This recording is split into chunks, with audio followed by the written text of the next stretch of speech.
Welcome back and hello if you're new. Following their absolutely sensational return in 2014 with what was my album of the year, The Satanist, an album that simultaneously worked with their tried and tested formula yet broke incredible new ground, Behemoth wrote the album of their career. Or did they? This week I'm examining Behemoth's brand new tour de force, which is I Loved You at Your Darkest.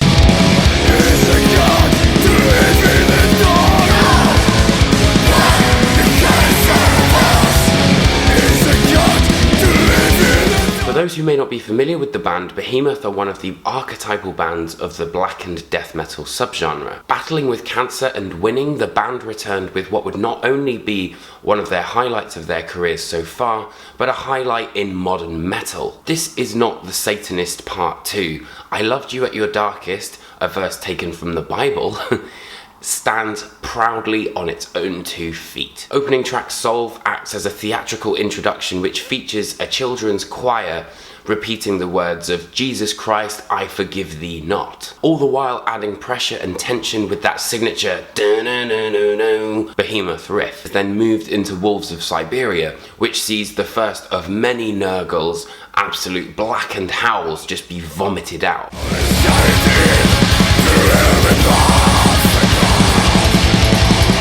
The first track is a logical following on from what The Satanist sounded like, so you'll be familiar in that territory. The opening section of Solve with the choir, that section of Jesus Christ, I Forgive Thee Not, is then reprised in the main single, God Equals Dog.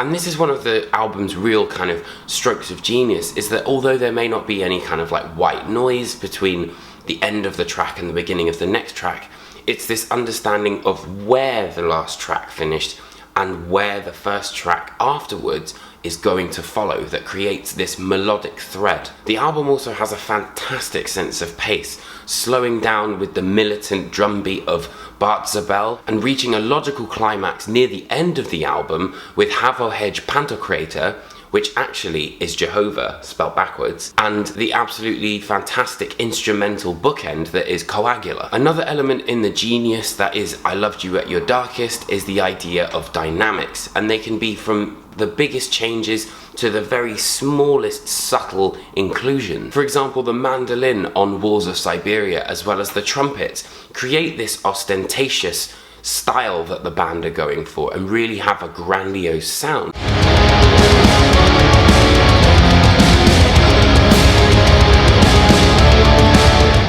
And another prime example is Ecclesia Diabolica Catholica, potentially my favourite track on the album, and right near the end of the song sees all but an acoustic guitar drop out, and then once more building up the melody and the tension all over again. Whereas previously Behemoth may have tried to cram as many spaces with blast beats and furious guitar riffs as possible, on I Loved You at Your Darkest, they continue this idea that they created with The Satanist and actually understand the use of space, in turn not only making the songs more accessible, but sounding even bigger than they have before. Prime example, again, is this monumental introduction of Ecclesia Diabolica Catholica, a track which on the surface may seem like an Ora Pro Nobis Lucifer ripoff. However, until you get to its midsection, where clean singing is implemented, as well as a choir, and it doesn't stick out of place. And the clean singing doesn't sound forced. It fits perfectly with the aesthetic of the record. Another example is Sabbath Mater, which has an even more prominent use of clean vocals. Space isn't limited to just rhythm and drums, however,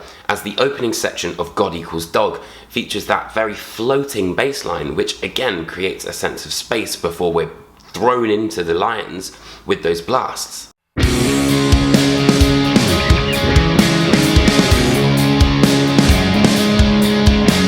And creates an overall kind of classic rock approach, which again is returned in Bart Zabel, where rather than just kind of this really quick, blistering guitar solo, instead there's a really well thought out melodic slow but sure solo, yet it's still quintessentially Behemoth. It's this not knowing what's around the corner. For example, the Sound of Perseverance-esque passage in Angelus 13. However, it's not completely brand new experimenting. There's of course the classic Behemoth sound, which you can see on Angelus 13, which is where the speed is launched right back up, along with Sabbath Mater as well. Most importantly, however, the level of songwriting on I Loved You at Your Darkest is absolutely second to none. Implementing any and every element from their arsenal previous, I Loved You at Your Darkest's secret weapon, however, is its flow. There are moments which really push the sonic narrative, some which are more forceful and others which are somewhat more subtle. It's the interesting song structure